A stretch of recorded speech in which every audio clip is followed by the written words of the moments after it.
Hey you guys! Before I get on with the booktube, I have a couple of things to say today. That too. About 3 things. 1, if I keep looking up and away from the actual camera, and you lovely people, I'm terribly sorry. I am having to use my vlogging, well, mine and my boyfriend's vlogging camera instead of this big thing, because this decided it was going to keep automatically turning off my videoing. Therefore, I'd get 3 words out and it would go automatically stopped filming. So obviously I can't use it. 2, I am stuffy with cold, so if at any point I sound gross or I sound ill, or you see that I have cut a section out, it's probably me running to go and get a tissue, or I'm generally just sounding like Peppa Pig's just walked into the room. 3rd thing, I have a laptop now. So all those awkward moments where I'm like, funny quote or general quote, I won't be like, oh, because before the video, I've actually googled quotes from the book I will be doing today. So I'm really pleased with myself. I think I deserve a round of applause. Without further ado, my new laptop that matches my lovely dress. Never mind that.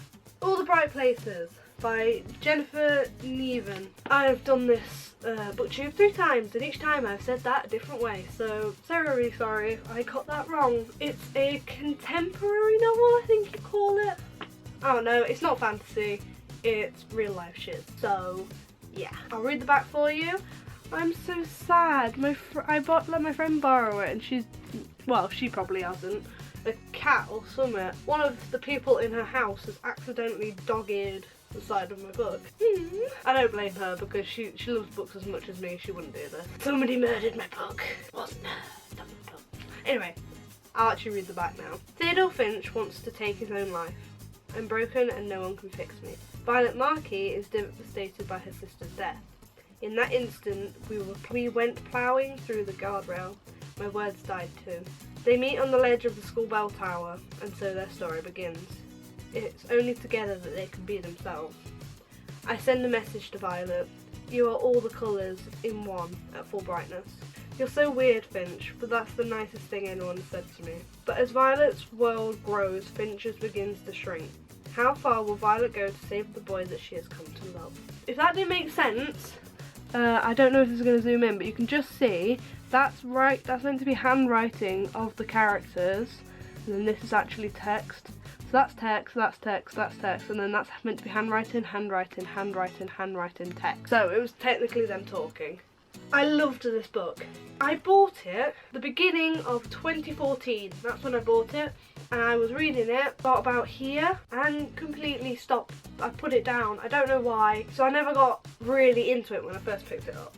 Then I went into a reading slump for the rest of the year, so I didn't really find a book that I latched onto, apart from Heavenly Fire. No, Heavenly Fire wasn't even out then.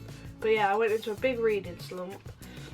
And then, beginning of this year, not this year, last year, forgetting what year it is, go me, I picked it up again, and I was determined to finish it, and I finished it in one sitting, basically. I picked it up again, and I was on the train going back down to see my dad, and I read it a bit then, and then I read it for the rest of the night, and I finished it about 4 o'clock in the morning, and I was bawling. I am not kidding, I was bawling. I got to about here, there, and from then on I was just crying. Cried for the rest of the book, all the way to the little Finch and Violet post-it notes sitting on the very back page. I was crying. I even read the little author's note, because the author's note spoke about some of the origins of the book and suicide and stuff. I think it even had phone numbers for Suicide Watch and stuff like that, and I was still bawling because I was just like, the stuff that happened. This book basically destroyed me. General plot of this book, sort of obvious. It's basically an emo boy meets cheerleader sort of thing. Violet is a popular girl who shrunk into her shell when she was in a car accident with her sister, which claimed her sister's life. Finch is a misunderstood boy who got abused by his dad and is constantly called Freak. It's basically them two meeting on the roof of the school, both of them thinking of pushing themselves off, and from then on they basically, that and they're made to do a project where they wonder where they live. So they wander around finding different little treasures of places, and from then their love begins, and it's really sweet and just adorable, and it killed me. So I'll do a quote because this is just a general quote, won't give you any spoilers because now I'm going to go into the spoiler section, but I don't want people who can't go to the spoiler section not to know. So I'll quickly tell you how many bookworms I'd give it.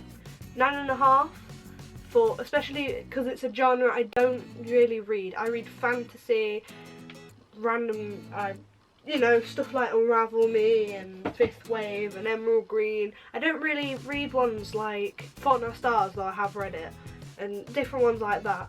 So I'll give it a 9.5 for that genre in general. So there's the bookworms done, and I'll do a quote and then it's jumping into the spoilery section. Okay? Okay. The quote I've got is on a cute little picture of a sea, and it says, "I'd like to live in a world designed by Theodore Finch."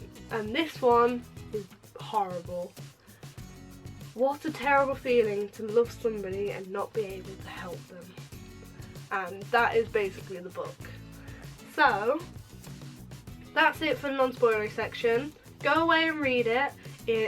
I've seen it in Asda for about £3, £4. Really cheap. It's because it's been out quite a while. Go get it while they've still got it in stock, because I know what Asda's like. They have it and then it's gone. Go get it. Waterstones, anywhere. It's a great book and I really recommend it. So I'll have to say goodbye to all you non-spoilery people and see you whenever, unless you want to come back to the end of the video. Okay, so goodbye. Goodbye. And that's all the non-spoilery people hopefully gone, and all my spoiled people are already here, and I'm hoping I'm not the only one who cried so hard that I was having to put a pillow on my face and sob because I didn't want to wake my dad up. Please, I'm not the only one. And yes, I'm wearing violet nail varnish.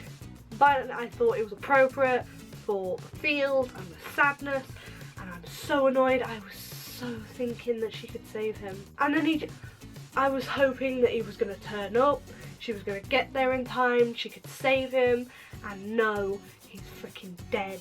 I sent it to my friend.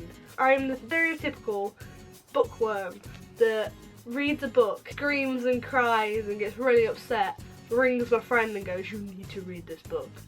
She felt the exact same thing as me. She was so happy. She was like, "Oh, they're adorable, blah blah blah." He disappears. "Oh no, is he okay? Please be okay." She finds him dead. Shit. It's so not fair. It's a lovely book. Oh, I don't know whether I can find it, but I'll try and find the poem dead quickly. I found it, and he'd been talking about in the book how he likes writing song lyrics down. He'll have them in his head and he'll write them down and stick them on a post-it note on his wall. And he wrote a song for Violet. He wrote a song for Violet when he slept with her for the first time. I know this sounds really weird, but he was such a loving person. He knew it was her first time, all that, and he was just overcome with so much undying love that he started hearing song lyrics in his head. When he died, he sent her off on wanderings, as you should know if you're a spoiled person. If you're not spoiled, I'm ashamed of you. He wrote a song for her and it made me so sad reading it, and this is what it says. "You make me happy. Whenever you're around, I'm safe inside your smile. You make me handsome. Whenever I feel my nose just seems a bit too round. You make me special, and God knows I've longed to be that kind of guy to have around. You make me love you, and that could be the greatest thing my heart was ever fit to do." I'm okay. I'm not sad.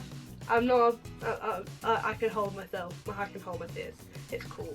Just You make me lovely, and it's so lovely to be lovely to the one I love.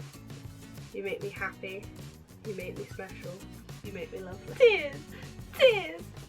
I was crying with Violet.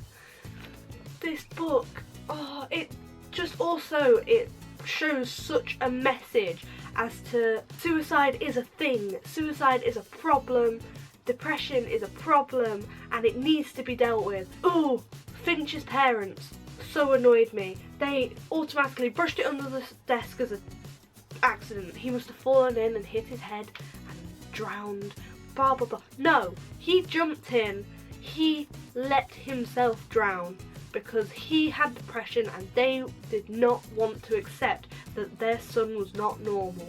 And I find it so annoying. And I was with Violet's parents with this when they were just like, I can't believe they left him to blah blah blah. I can't believe they didn't see anything. Those parents, oh, nah. And it's very sweet, and I think it should have ended earlier.